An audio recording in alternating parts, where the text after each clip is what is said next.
नमस्कार, मैं जितेंद्र चतुर्वेदी। अब अरविंद केजरीवाल क्या करेंगे, ये सवाल यूं ही नहीं उठा है। दरअसल दो तीन कारण हैं जो अरविंद केजरीवाल और उनकी सरकार, उनकी पार्टी को न सिर्फ कटघरे में खड़ा कर रहे हैं बल्कि उनकी सदाशयता पर भी सवाल उठा रहे हैं। अब सवाल जब उठा है तो जाहिर है कुछ वजह है। तीन चार चीजें हैं जिसे मैं आपको एक एक करके बताता हूं। ये जिस अध्यादेश पर शोर मचा रहे हैं उसको लेकर हारून यूसुफ ने क्या कहा। हारून यूसुफ एक समय में जब दिल्ली में शीला दीक्षित की सरकार हुआ करती थी तो उसमें मंत्री हुआ करते थे। दिल्ली कांग्रेस के बड़े नेताओं में वो शुमार है। उनका जो बयान है वो असल में अरविंद केजरीवाल के चेहरे पर जो उन्होंने मुखावटा लगा रखा है उसे नोच कर उतार देता है। क्या कहा हारून यूसुफ ने? उन्हें कहा कि ये लोकपाल जो है, लोकपाल को लेकर आप जानते हैं कितना बड़ा आंदोलन चला था अन्ना हजारे की अगुवाई में, और फिर उसी आंदोलन को ले उड़े अरविंद केजरीवाल और बना ली पार्टी, और फिर सरकार में है ही वो। लेकिन लोकपाल बिल पर जो समर्थन वो चाहते थे दिल्ली की विधानसभा में, उसके लिए कांग्रेस तैयार थी, यह हारून यूसुफ कह रहे हैं। मगर उन्होंने कहा कि बाद में क्या हुआ, हमने इनका समर्थन किया, हमारे समर्थन से इनकी सरकार बनी। यह बात ठीक कह रहे हैं वो। 2013 में जब दिसंबर में नतीजे आए तो जब सरकार बनी तो आम आदमी पार्टी और कांग्रेस की बनी। 8 सीटें हमको लग रहा है तब आई थी कांग्रेस को, और कोई 32 सीटें थी, 28 सीटें थी आम आदमी पार्टी की, या हाँ और 32 थी संभवतः भाजपा की। तो कांग्रेस ने समर्थन दिया और इन्होंने सरकार बनाई और लोकपाल को भूल गए। यह हारून यूसुफ कह रहे हैं कि ये लोकपाल को भूल गए। वही काम ये अध्यादेश वाले में भी कर रहे हैं। ये अभी शोर मचा रहे हैं, कांग्रेस आ नहीं रही है, कांग्रेस आ नहीं रही है, और जब कांग्रेस आएगी तो ये फिर निकल लेंगे। यानी वो ये कह रहे हैं कि अरविंद केजरीवाल का काम ही है सिर्फ शोर मचाना, उसके अलावा ये कुछ करते नहीं। और आप देखिए कि अब इससे ज़्यादा उनकी ये कहें कि बेइज्जती और क्या हो सकती है, मान मर्दन जिसे कहा जाए, इससे अधिक और क्या हो सकता है कि खरी खरी उस नेता ने सुना दी जिसने अरविंद केजरीवाल की राजनीति को एक लंबे समय से देखा है।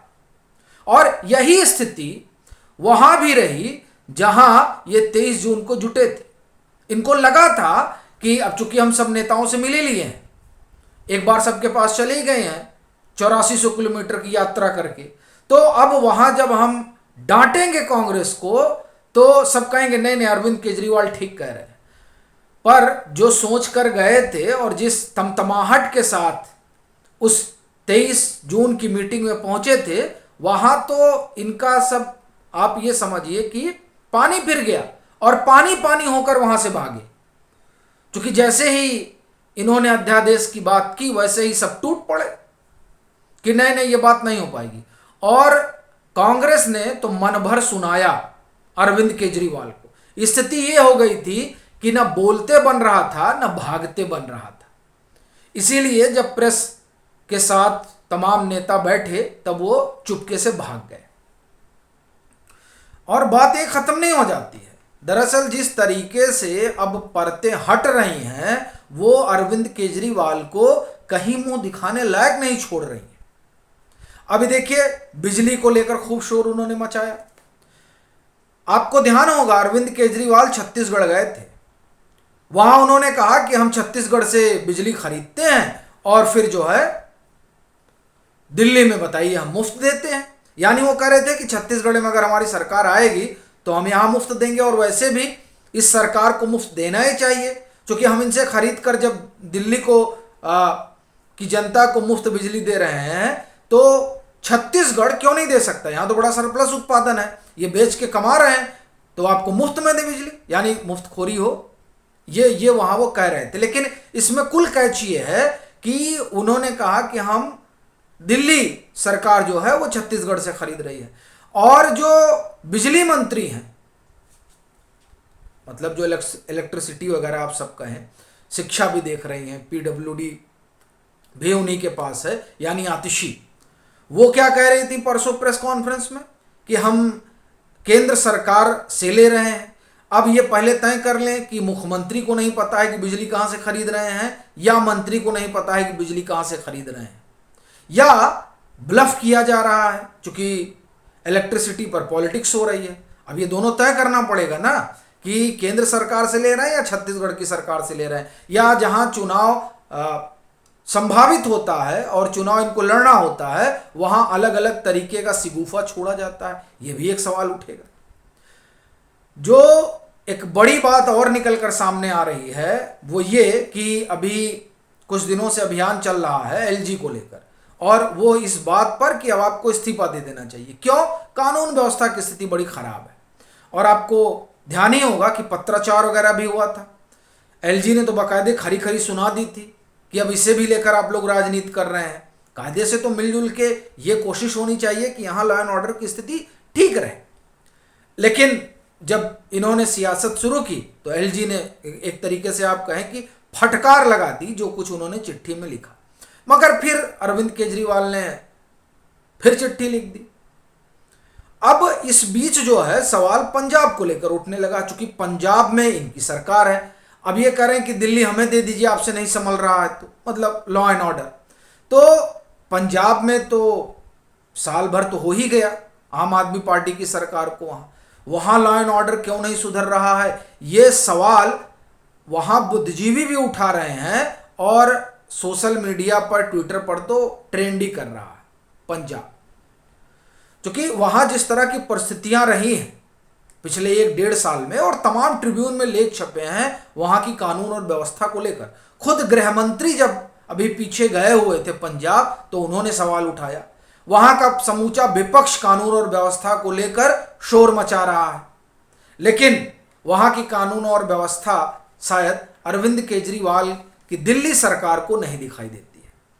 क्योंकि आम आदमी पार्टी के संयोजक हैं केजरीवाल, और केजरीवाल की ही पार्टी की वहां सरकार है, तो कायदे से वहां सुधार दीजिए। चलिए दिल्ली आपके हाथ में नहीं है तो पंजाब में सुधार दीजिए।